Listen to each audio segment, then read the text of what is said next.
Am I good to go? Yep, all set. So good morning, I'm Paul Markle, Interim Director, Executive Director of the Barrie Chamber of Commerce. I'd like to thank you for joining the Barrie Chamber today for our webinar, Stretch Too Thin, Regaining Balance During COVID-19. Basically, what we're going to talk about today, people caring for their aging parents and kids at the same time are often referred to as the sandwich generation. So maintaining the work-life balance in the scenario can be challenging at the best of times, but with additional stresses of COVID-19 and the resulting lifestyle changes impacting every generation, it can often feel impossible.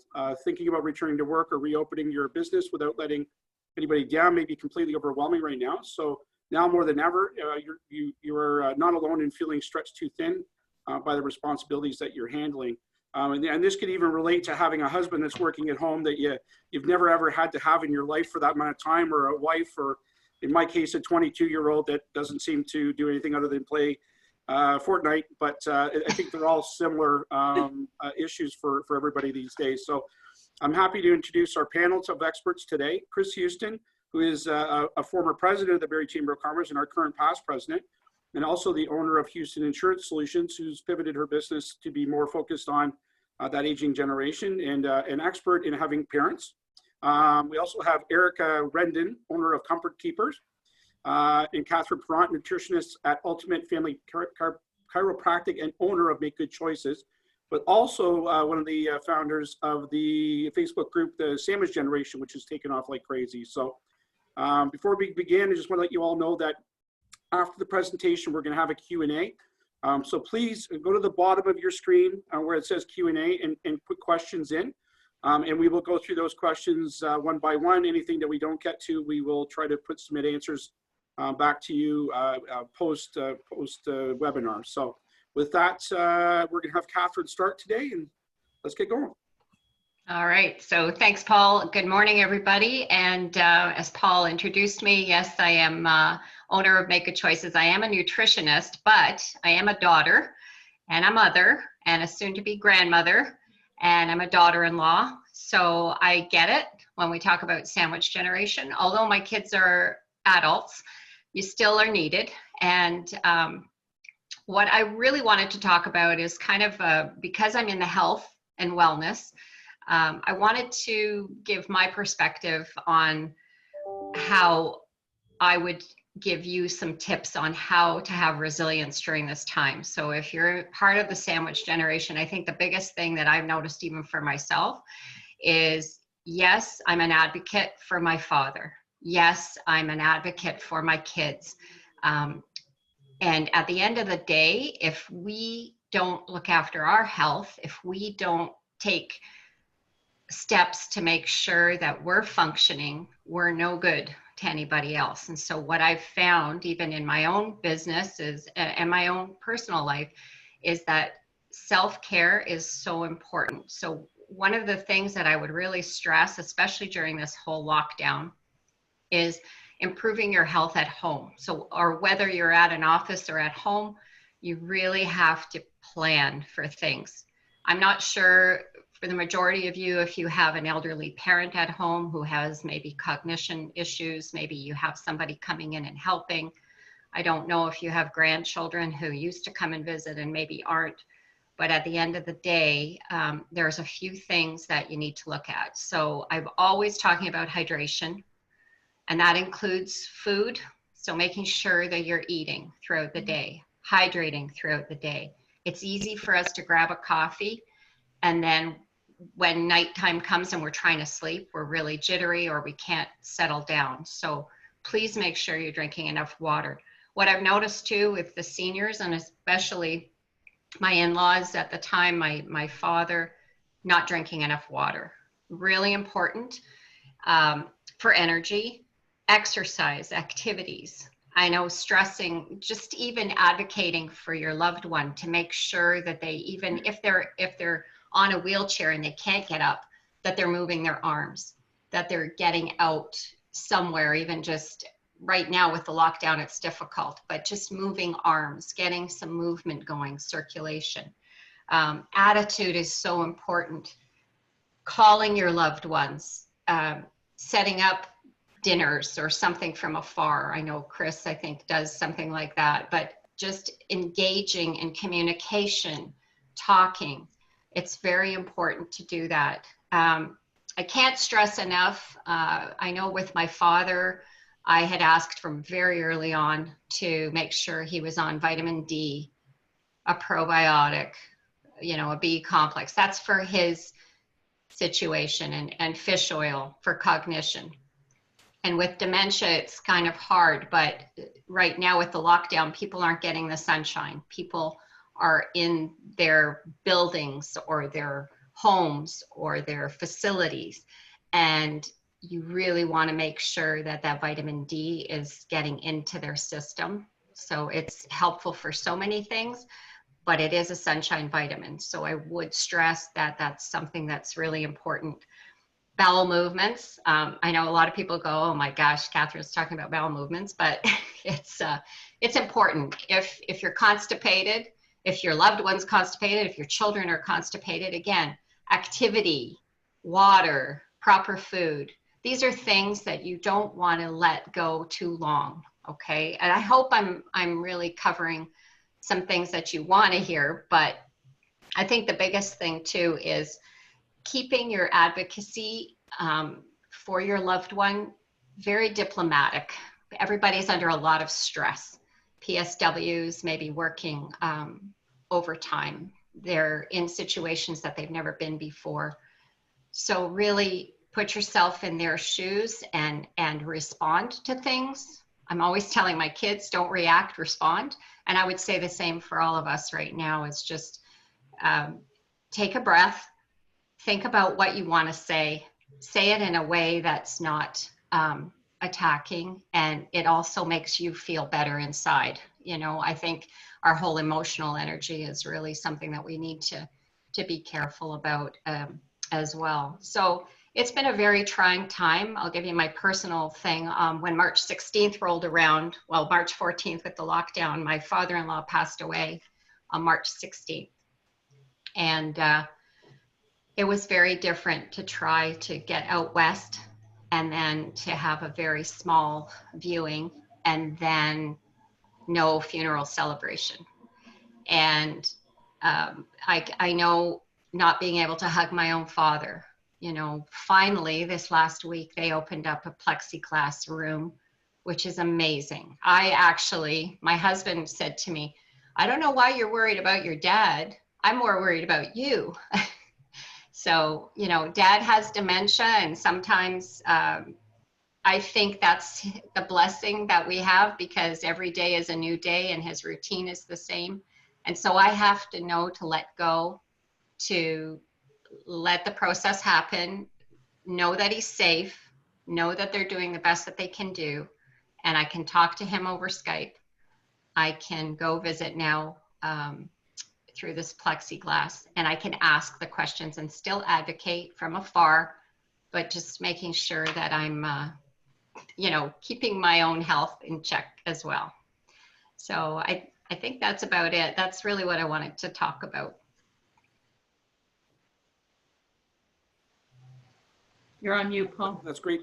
Thanks, Katherine. And we both have I have a mother-in-law that's in the same facility that your dad's in, and I know what the struggle is there, not being able to see her in 3 months and tough. We dropped a new reclining chair off to her yesterday, and that was a drop in the lobby, so we don't even get the accolades for getting her a new chair. But it's tough. It really is tough, and my parents are both deceased, so I don't have those concerns at the moment, but I certainly understand what you're saying, and I went through it at that point too. So, very tough. Well, who wants to go next? Well, Erika's muted, so I can go next. So I'm just going to kind of reiterate everything that Katherine kind of spoke about and share my personal and professional to some degree, but it's more the personal side of it that, just to know that I'm not alone in this situation. There are other people like myself that are, I'm an essential service. I've been still operating my business since COVID shut everything down, completely completely foreign for me because I'm very extroverted and I like to be with people. And all of my business is always front facing. So it was a huge hardship for me to even understand that I can't go out, that I can't be around my clients. We're now doing everything online. So that in itself was a huge adjustment for me. But then to add the stress to it is that I have an aging mother who has slight dementia and she still lives at home on her own. So she has macular degeneration, she has walking issues, so her mobility is very limited. And she's a very stubborn 88-year-old woman that doesn't want to come to my house and isolate here. She wants to be independent.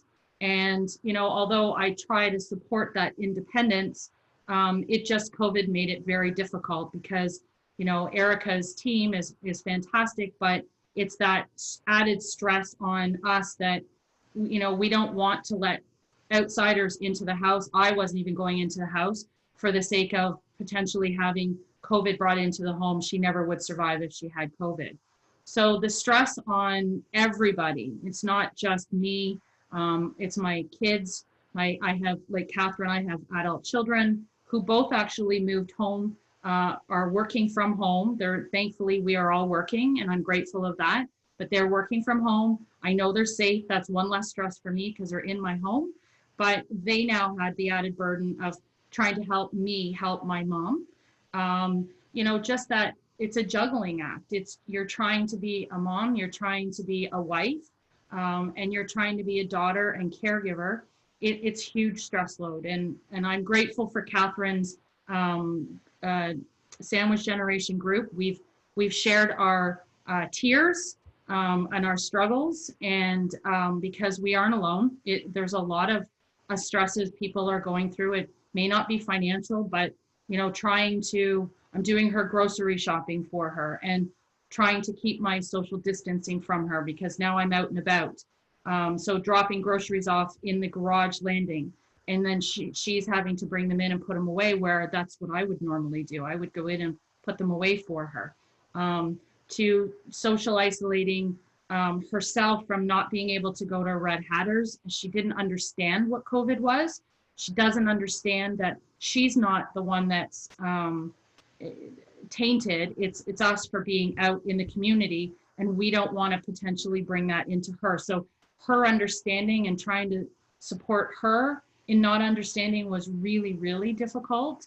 You know, the financial burden on even myself with, you know, the added extra work, the driving, you know, for groceries, and I'm putting them on my credit card and delivering them. And it's all that extra stuff that, you know, day-to-day stuff is already difficult with juggling a stay-at-home business owner and family and all of that. But now you're adding on that extra into, you know, looking after my mother. So like Katherine said, you got to look after yourself. You have to take that time for you. And I struggle with that on a day-to-day basis anyways, regardless of COVID.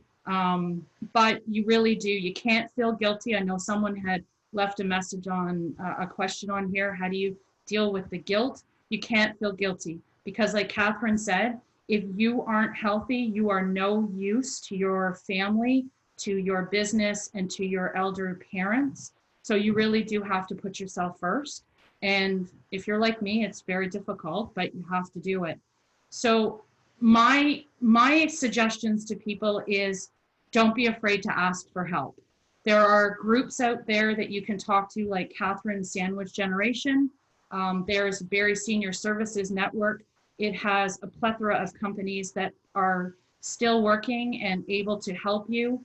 There's that home and community care where you can actually reach in and see if there's something from a government perspective to be able to help you. There's private, like Erika with Comfort Keepers, and hiring somebody to come in, even if it's just to do the grocery shopping. You have to definitely take care of yourself. There's the 211 that is available with contact information. If you have a loved one that's going to wander, there's Project Lifesaver. Let's get a bracelet on them. There's all kinds of different things. You just can't be afraid to ask for help, because that's going to be an epic fail.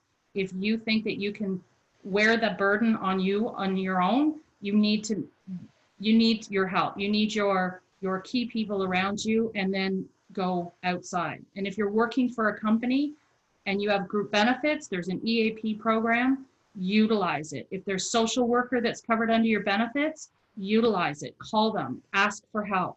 They'll give you suggestions to be able to maintain it, but you do need to look after yourself. You need to eat, you need to drink, like Katherine said, but you need your proper rest, or you're going to get sick, and then you're useless to everyone. So, you know, it's for me, it's more the personal side of it that, you know, everyone tells me that I'm a strong individual. Well, I got news for you. I have had more breakdowns through COVID because of all the added stress. Don't be afraid to cry. It's the biggest stress relief out there. But you know, I'm here for people, even from my own personal experience, professional experience.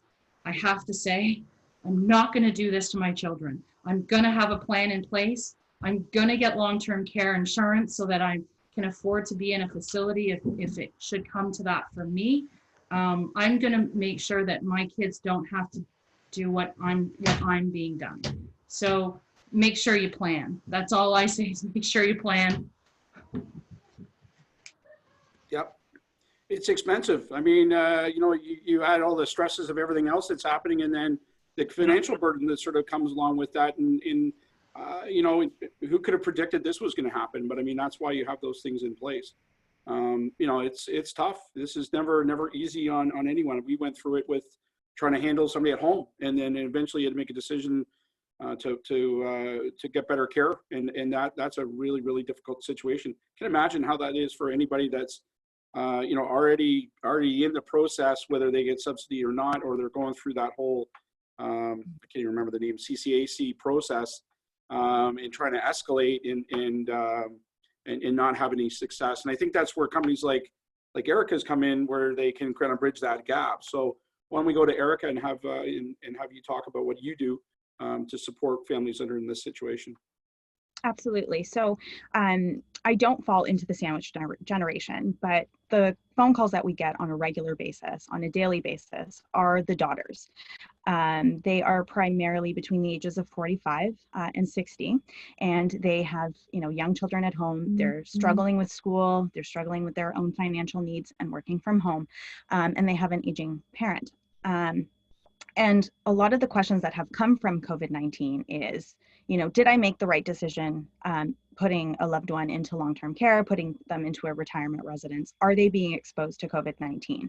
You know, and a lot of these right now, there's a lot of staffing concerns in terms of, you know, having the right amount of people in these organizations right now.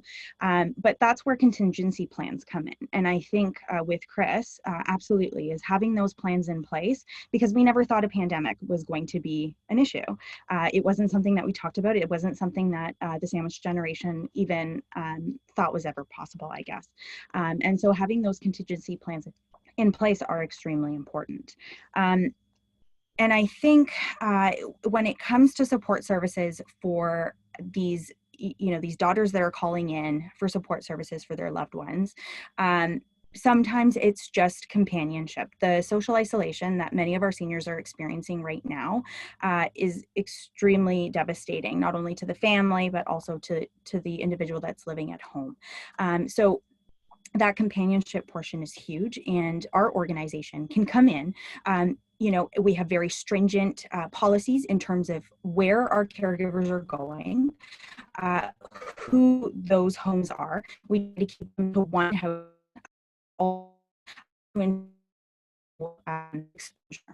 exposure anyway. And what I would say in terms of just self-care for a lot of these, you know, for the sandwich generation, for these daughters, for these sons potentially as well that are caring for loved ones, is to know what your limitations are, to say no when you can't, and to delegate, which I think is important, and to look to support to other people, whether it's an outside organization, as Kris has mentioned before, the Barrie Services Seniors Network, which is a wonderful resource of individuals in the community that can help and provide support. on an emotional level, as well as on that social level as well, because they are also going through some of the same situations as well in organizations. And I think in my experience from having these conversations with the adult caregiver, the adult daughter, is yes, it is extremely stressful, whether there's financial constraints, you're dealing with your own children because, you're still a mother, but there is still feelings of satisfaction and, feelings of love and support there that go above and beyond, which, is what I always try to kind of, bring the positive side about is, you are doing what you can do and you're doing the best that you can. And, your parents cared for you. It's your turn, right? I to some degree. And I think it's just important that those feelings and meaning in your life continue to be paramount and of utmost, priority. So. That's very, very relevant.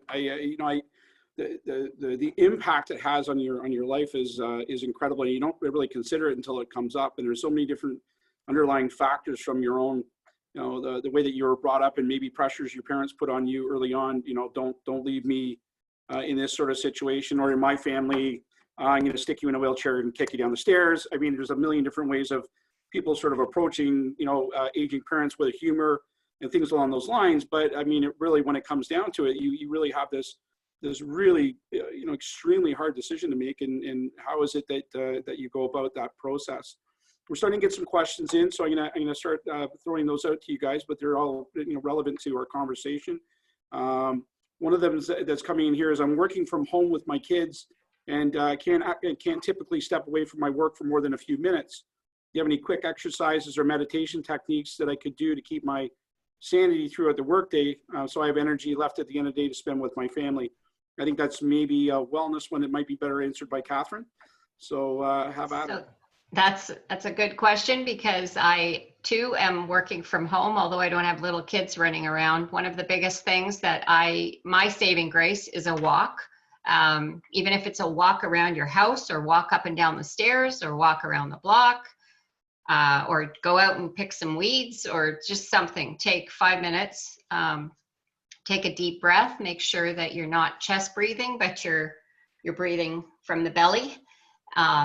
And if you find yourself tense, that's when okay, I've got to just relax, take a deep breath in. But definitely activities like the walking is the easiest. If you have kids, you could take 5-minute break and have them run up and down the stairs with you safely. So you don't have to have an accident, but just little things like even a hopscotch or something like that, just to get some energy. But kids need to be moving as well as we do, because we're going to stagnate. Our lymphatic system has to keep moving. One tip though too, in the morning before you get in your shower, brush your skin, do dry brushing from your feet all the way to your groin, and then from your stomach up through your arms towards your heart. Okay, so it's just light brushing. It'll keep the lymphatic system going, and because we're sitting a lot, it's very important for circulation. Interesting. Sorry, my internet is sort of bogging down here. I wasn't. Oh, hang on. Now I've completely lost everybody. So I did hear you mention something about weed. Was that wandering around and walking about them, or? Pick sorry, weeds. I missed that. Pick weeds. Oh, I see. Okay. Weeding your garden. Gotcha. Weeding your garden. There's also some really good. Yeah, exactly. There's also some really good meditation apps that you can download onto your phone. So if you are into meditation, I know I've downloaded a couple. I'm not very good at meditation. I do the walk. I think that's better for me, is just getting outside with fresh air and sunshine. But there are some good meditation apps on you can load onto your phone.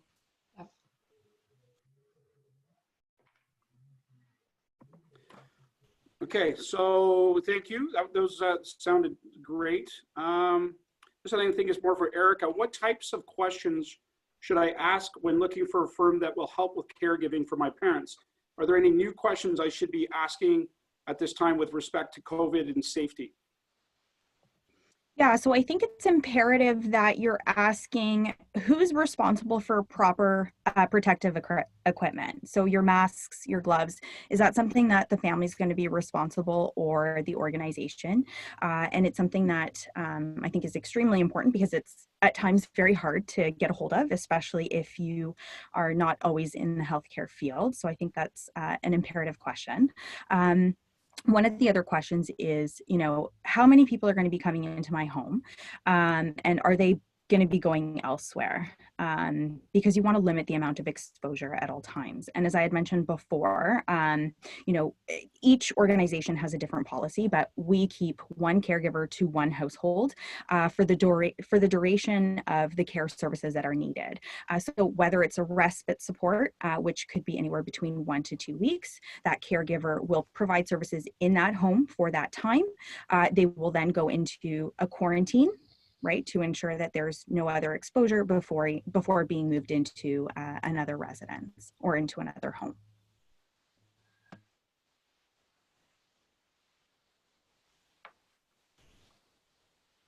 Oh, okay. I'm not sure if we're frozen or locked down. Are y'all done there? Okay, so along those lines, we've got Waterford retirement residents on the call. He said, don't forget about respite stays, which you just mentioned. They're wonderful, successful for families as the resident, as well as the resident, sometimes just a few weeks. It's just what everyone needs to feel refreshed. And it's a great, and she's complimenting on our subject today. So I guess, doing respite with COVID is difficult. But I mean, the hope is that COVID will go away but this is still going to continue to be a concern for people. So any comments on respite that we can elaborate on? My mom has actually used a respite program. When my father was still alive, she was early 80s looking after my father, and it just became uber stressful for her. So we did put her in for a week in respite. We actually put my father in one for a week to give her a break so she could stay home. And then we did the reverse, and we sent my mom to one of the retirement homes for a respite. So yes, it is a perfect opportunity. I think more than anything, to introduce them to retirement living, of not having to do the cooking and the cleaning, and just being able to enjoy that quality of life that they really deserve. It's just really difficult. I know my struggle has been watching my mom go through this, and not being able to do stuff has been, I think, harder for me. And we're working on that, the convincing to go into a retirement facility. She just, in her mind, she thinks long-term care because that's where my dad was, and I don't want to go in long-term care. So it's that bringing it back around to maybe trying another respite in another facility to see if it's something that she would like. But again, with COVID, we can't really do a whole lot. Yeah, Katherine, you wanted to comment? I just wanted to add to that. When all of this started, probably for us personally, five years ago, I was waking up with heart palpitations and my teeth clenched, and I called one of the retirement homes that I had taken a tour of, and I said, do you have respite? And it was the best thing I could have done, because although it was difficult and there was tears, and it's just at the end of that week, my dad was so happy with the schedule that he kept looking at his watch when we picked him up to say, oh, I have to let them know I won't be there for lunch. And it ended up being a nice segue into getting him into the retirement facility with the dementia, and then moving, obviously we ended up having to go to long-term. But I can tell you that 1 week I slept. The first night I slept. I can't promote it enough. That's great. And as wives, I'm not sure if you guys are aware, but there is something called a golf trip, which is a respite for wives. You can get rid of your husband for a week. Everybody's happy. You can sleep. There's all sorts of things. And think of it in those terms. It makes a lot of sense. But it's not the husband I'm having problems with. It's the mom. There you go. I know. I understand. But you got to bring a relative. I don't have parents anymore, so there you are. But I got a couple of questions that have come in about senior care. Has it been improving? I'm concerned about bringing my parents to home after COVID-19. Well, I'll speak to that. Erika and I are actually on a task force currently working with MPP Andrea Kanjan, the director of the Simcoe County Aging Well Community Board, and a couple of other individuals to help with making some legislative changes because of everything that's been going on. And our military pointing out some of the shortfalls in long-term care. We are trying to work as a task force to make some necessary changes. So, you know, making the PSWs across the board the same. So hours, rates of pay, all of that from private to government funding.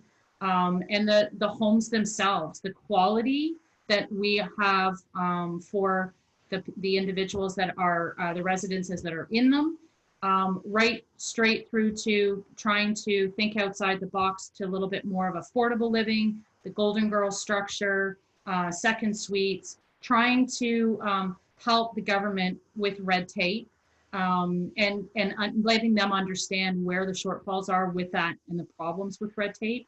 So we as a community feel that and Andrea supports this as well, that if it comes from us, the people that are actually being affected, the government will probably listen to us a little bit more. And that's what I'm hoping. So we're starting. It's going to take time, but I think that we've got the right people that are on this task force to help us make some changes.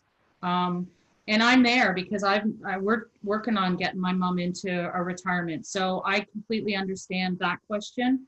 And I think I feel confident enough that the homes recognize some of their shortfalls and they're making the necessary changes. The governments are working on maybe not having, 4 to a room and having more of a 2 and a 1 to a room so that we don't have this problem. If another pandemic comes around, hopefully it never ever does again, but even the flu virus, like just a regular flu, so that it doesn't, so we have that isolation in long-term care. So there's a lot of talk on the table, and I think that we will be making strides to make those necessary changes. And then the government is fully supporting the changes that need to be made.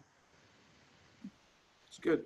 That's good. I can tell you that, I mean, when there's a lot of situations where you're moving your parent from where they are now to Barrie so that you can care for them. And I can tell you that we had a lot of issues in our situation where the assessments that were made where she was living prior to that, when we got her to Barrie, we had to start that whole process over again. It was like whatever had happened there, the level of care that we got from CCAC at that point was eliminated. We went from 6 hours a week, with lunches and all that kind of stuff, to an hour a day because they were backlogged in trying to get the assessments done. It was a nightmare. I mean, and we just thought it would be an easy transition and we could, hopefully get her into long-term, but that's hopefully something that they can address as well. Making some consistency, across the different channels would be very, very helpful.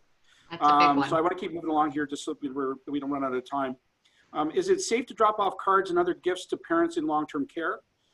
Do we need to be careful with items that may be perishable? Are they holding items for a certain amount of time before delivering them to their rooms? I can speak to the place my dad is in. Some of the homes are accepting boxes. You have to put everything in a box and label it. Obviously, make sure things are wiped down, and then they'll do the proper protocol to get the items to the people. But you can't bring food. They still don't want you to drop off any food.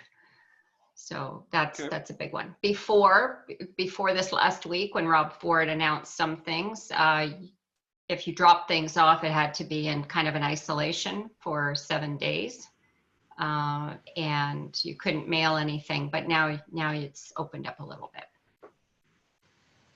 Good. Okay, I'm having a hard time getting my elderly parents to adhere to social distancing measures and stay home. I offer to get the groceries for them, but they are stubborn and have a carefree or careless mentality. What can I do? I think this applies in some cases to teenagers and college age and whatever, but Yeah, I mean, I'm not sure who wants to take this one on. It's, yeah. Do they have Yeah. dementia? How do you get through that? Is it a cognition issue? Like, are they not remembering, or is it just that they're quite independent? I'm just reading from a question in here. I would assume that it's a generation of people that went through a war and they're like, I'm bulletproof. There's nothing that can hurt me, so I'm going to go and do what I'm going to do. I'm going to die anyways. You know, but it's tough because there's that that aspect of infecting other people rather than just yourself. So I mean, getting that through to people, maybe if they have cognitive issues, is a problem. But yeah, I don't know. I mean, that's a tough one to answer. I'd certainly make sure that they're keeping their self healthy. So again, it goes back to making sure that their immune system is working. If they're compromised in any way, I would stress that it would be a wise idea for them to stay home. If they're going to go out, have a mask and, you know, have gloves if necessary, but definitely, you know, get them on some good vitamin C. It's hard. Some of us are stubborn, so I'm sure we take it from our parents. Absolutely. Yeah. It's, you know, it's funny because my mom, the last time she was out was March 12th, and then everything shut down. And so as much as she watches the news and she hears all the things going on, she's never visually seen the plexiglass and the marks on the floor and the lines on the grocery lines. And so just this past week, I had to take her for blood work. And so we're standing at Life Labs and she's got her mask on and she has macular, so she doesn't see very well, but she happened to, you know, look down on the ground and she says, what are those things? And I said, well, I read it to her, you know, you have to social distance, keep your 6 feet apart. And she goes, oh, they actually put marks on the floor. I said, yes, to ensure that everybody keeps a distance. So the next person ahead of us is 6 feet away from us, and we were wearing our mask. And so no sooner in the ear and out the ear, she starts moving her shuffling her way up to the next person. I'm like, Mom, you've got to back the truck up. You got to be on the dot. When they move, then we move. So she's like, well, I don't know. I've never done this before. So it's so funny watching her be like, because it's so totally foreign, and we haven't gone to the grocery store yet, but I am going to slowly start to, I think, get her out so that she can actually see what we've been going through, because things have so changed, so totally changed. But the stubbornness, you'll never change that. You'll never change it. No. And I think that, you know, the media hasn't helped either. There's so many, you know, mixed messages out there that you don't know whether to wear a mask, don't wear a mask. You know, I think you just have to come back to common sense, which at times I think seems to be lacking in a lot of our society these days. But yeah, that's a tough one to answer, because I think I mean, I can tell you straight up that I could tell my parents to, you know, not do something, and they would straight up just look me in the eye and say, yeah, okay, whatever, I'm going to do what I want. It's the rebellious teenager, right? Yeah, I mean, that's inherent with everybody, you know. Last two questions here kind of are more around emotions than anything else. You know, I've been finding that negative impacts of not being able to physically hug my family and come in contact with my grandmother is really hard on her mentality, or on her mentally. What can I do to help her? She does not enjoy being on an iPad or a screen. And the other question is with regards to guilt and you know, having parents living with you but feeling guilty that you've got them locked down. And is there any? These are both relating to how you handle your emotions. So I know Catherine's going to say, eat well, drink water, take walks, all those things, and meditate. But is there anything else that's something that's maybe worked for you guys? Well, I think for all of us, we've never gone through this, and it has been a very emotional time. I have very many moments when I wish I could hug my dad, and it is getting yourself to that mindset to think, okay, it won't be much longer, or he gets to see me, or he's got staff there. And, you know, I think one of the ladies I know who, Janet, you know, from the Barrie Sandwich Generation, her grandchildren made a cutout with arms, and when they opened up the envelope, like it was for her birthday or a Mother's Day birthday, I think, and she opened it up and she could give herself a hug with the cutout of her grandchildren. So you know, it's a tough one. I I think if you can meet on a front porch in a distance and give a virtual hug, if you can wave, if you can ask a PSW on the floor that they're in, if they could please put their PPE on and give them a big hug. I'm sure Erika can speak to that. Yeah, absolutely. The emotional toll that it has on families is, it's insane. We get lots of daughters calling, they're super upset. I really want to see my mom. I really want to see my dad, and I want to hug them. And I think that, if you're able to, and you feel comfortable doing it, I would do it. I think that if you need that for your mental health, if you need that to feel good, if she needs that, I think that's what you need to be doing. And if you feel good about it, I think it's okay. Yeah, I have to agree with Erika. So my mom has struggled with it. I'm a hugger, she's a hugger. And that was one of the things we'd done the Skype with my whole family, given her my iPad to look at and able to see the whole family's healthy. That brought her stress levels down considerably, knowing her family were all good. But then on my birthday, April 30th, she was a little delayed in coming out to the garage where we were having our social distance dinner. And I knocked on the door and she was standing in the kitchen crying. And I walked in and I said, "What's the matter?" And she said, "How is it that I can't even give you a hug on your birthday?" And I said, "Screw it. You got to do what's right for you." I just gave her the biggest bear hug. The two of us stood in the kitchen and cried. And now I'm going to get emotional, but I think you really just have to do what's right for you. And if you think that you're safe and you've been locked in your home like I have been, and we go grocery shopping and I drop my drawers in the laundry room and I go up and have a shower, and I felt that, you know what, I'm just going to do this. It was the best thing for her, but it was the best thing for me. So I think you just have to do what's right for you. You can't listen to what the politicians are telling you to do. It's their mental health and your mental health. You just have to make your own decisions. Oh, I agree with that. I just find it difficult when you don't have that availability to go into a long-term care. Yeah. Like with my own kids, thank God I've been able to hug them, and my mother-in-law, we hugged when the funeral, when my father-in-law passed, and my husband and I will probably be driving out there to check on her because we're not going to get on a plane right now. But,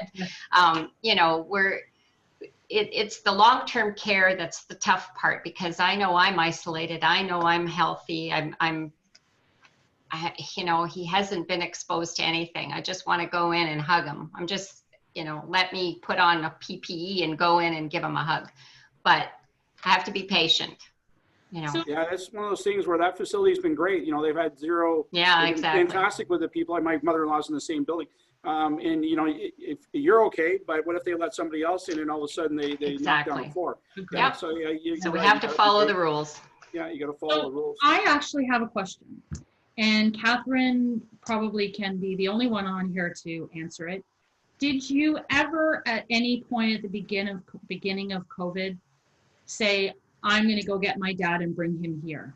Was there any thought process of, I don't want him to be locked down and not being able to see him? I thought briefly, actually what I did is I said, I'm sure there's a lot of families who are taking their parents out. I am not able to do that. I don't have it set up here for him, and I know the amount of needs that he has, and I couldn't risk him unlocking a door or tripping and falling in my home. Mm-hmm. I don't have the floor plan. I don't have the bathroom. And I know how it was before we got him into retirement and long-term care, and with the heart palpitations. And, I've had my own personal health issues that I've had to deal with. And they exacerbated over the last 5 years. So I know it was very much correlated. So it's, again, preserving and knowing what I can handle and what I can't handle. So it's still looking after you first. I would reiterate that as well. I mean, the safety, both from a mental standpoint, everything. And there's so many other things that would be more of a negative than the COVID potentially. And I guess it would really depend on the facility you're in, and you're always going to armchair later on. But yeah, I would agree that there's the benefits of having them there safe, looked after by professionals far outweighs it. You know, I don't think you can let, you know, the few long-term care facilities that have problems taint the rest of the industry. There's some really great caring people out there, and I think they don't get recognition always for the work that they do from some of them. I'm going to get one other question here. We are getting close on time, but this is a great question. I think Katherine's really going to like this one. So is the Barrie Sandwich Generation group a support group or a resource, and how do I get involved? You know, this problem is going to continue on, and you know, our conversation today is an hour, and we're going to maybe solve some things, maybe enlighten a few people, but that particular Facebook group really brings a lot of help and comfort, answers questions, provides resources. So yeah, Katherine, why don't you talk about that group a little bit? Sure.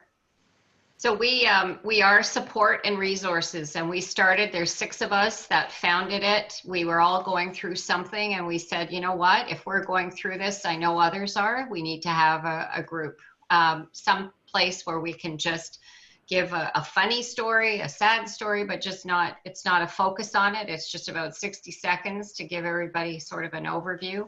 And then we have a guest speaker that we bring in. So we've had everything from fall prevention to 211 to Project Lifesaver to we're working on getting the dementia, virtual dementia with Erika. We've had GEMS, the levels of dementia. We've had the geriatric nurses from Royal Victoria Hospital come in, great resources, and that's what we need. We need to supply all of us with knowledge about what to do, because when you're in it, you don't know what to do. I mean, there's things that I could write a book of things that I've had to advocate for my dad, and you know, I'll say something to Kris and she'll say, oh, why don't you check this? Or I'll say something to Janet, or you know, to any of them, and Erika's a wealth of knowledge, and that's what we need. We need to have something that is not just, oh, call the network and they'll help you. They're working through their own dilemmas, and we need our support for our sandwich generation. Yeah, it's fantastic. I mean, I kind of bridged that gap a little less of a situation for me personally, but I mean, it would have been a great help when I was dealing with, you know, my dad being in another city, and because it was tough, you know, it was really tough. Yeah. So on that light, when we'll go back to Kris and then to Erika, or Erika then Kris, doesn't matter. And if you've got any final comments about the things that you're doing personally or specifically that you maybe want to talk about before we wrap this up. Well, I think for me, it's planning. You know, like you know, if you don't have the financial resources when you get to that stage to be able to afford to go in a retirement home, you know, you need to properly plan, because if nothing else that I've learned from looking after my parents is that, you know, as my husband jokes, but he's right in saying this, we all need to write a letter to our future self saying that when our kids tell us it's time to go in a retirement home, we need to go, because we don't have the judgment. We have a bit of maybe dementia, or, you know, memory loss, whatever you want to call it. We want to stay independent, and we need to listen to our kids when they say it's time to go, and not be that burden. Because, you know, as much as my mother tells me she doesn't want to be a burden, she kind of is, because she's being so stubborn about getting help and moving out of the house and moving into a retirement, where you hear people all the time say, oh, I wish I had done it sooner. This is amazing. And I know my mom will be like that, because she's a very social person. So being around other people that are going through similar stuff, you need to plan. You need to accept that you need to ask for help, and accept the help, and really plan your retirement, and where you're going after you sell your house, because we can't stay in a 2-story house forever. I mean, our husband, I'm 54, and we are already starting to plan, you know, where we want to be in retirement and beyond. So really have a textbook plan, and hopefully you can execute it. you know, you can still depend on your children to help you, but you really need to not just be running willy-nilly when you're 88 years old saying, yeah, I can stay at home and I don't want to have someone come and clean my house when I can't do it myself. So there's great resources out there. Don't be afraid to ask. Erika and her team are phenomenal. And, you know, I trust them, and not that my word's the law, but, you know, there are great, you have to make that connection and trust that someone is actually going to be caring for your family member, and give you a break. Because if not, like I'm with Katherine, the last 5 years for me have been hell. I've had the same heart palpitations, headaches. My stress levels have just gone through the roof. I've actually gone to hospital a couple of times thinking I was having a heart attack, and it's all stress. So you got to look after you first, if nothing else. Yeah. And for the love of God, get rid of your junk. Even if you don't like your kids, throw your stuff out, because I'm telling you, my garage is still a nightmare. Does anyone need a book on Aztec quilting? I can't part with it. It might have had some sentimental attachment. We're not even going to discuss that. That's a whole different, different talk. When I get rid of that collection of books, Barrie will be lighter. I can tell you right now. Anyway, Erika, back to you. Yeah, so just to recap, you know, I think we've all kind of said this. I think it's just important to know what your limitations are, feel okay with saying no, and just reaching out. In terms of, you know, our organization, I implore people to give me a call. I've worked in all facets of healthcare, long-term care, hospital, retirement, and I can help you try to navigate some of those questions and just help you navigate the system if, you know, you haven't been successful with the LINS or the CCAC or whoever. If you just want somebody else to listen to and maybe provide you with some additional guidance, I'm happy to do so. Fantastic. I think today's subject's been amazing. You know, when we talked about putting this one on, it was kind of on the heels of doing one about working at home with kids, and it really seemed to resonate with our membership. So that's why we decided to expand it out. And, you know, we've got a couple other topics in there, so I'm glad we did it. You guys have been fantastic and a wealth of knowledge. And I think it's really relevant right now. So I appreciate that. And I encourage anybody that's watching either on our live or Facebook feeds to reach out to these fine ladies and ask for their support. I'm sure that they would be more than willing to help. So I'm going to close it off now and just say in closing, thank you again for joining us and for the work that you're doing in your business every day. We urge every leader in our community to maintain their focus on slowing the pace of transmission of COVID-19, whatever stage of operations your businesses may be currently in. The Barrie Chamber is here to help through this. Please feel free to email, call if you need something more. We are semi-open. At this point, I'm in every day, and we've got staff that are coming in and working from home in a sort of a combination as we try to reopen. So you can get support from us directly. Doors are locked. You need to make an appointment, but we're here. We implore everyone to please shop local. We need more now than ever to support our local businesses, whether it's takeout from a restaurant or gift certificates to help businesses out and ride out the storm. Every little bit helps. And if you are buying from a restaurant, please order and go and pick up. If you're getting sick for dishes, a lot of cases these restaurants aren't making any money once they pay all these fees back. So get off your butt or make a walk or whatever. Katherine will be happy with that. Make a good choice, buy a salad and go and pick it up. As our province takes steps towards reopening, please ensure that you continue to follow social distancing requirements and take them seriously. The safety of our community is responsibility of us all collectively. So with that, I will say goodbye and thank you. And we hope to see you soon in person. Thanks for having me. Thanks very much. Bye, guys. Bye. Bye-bye.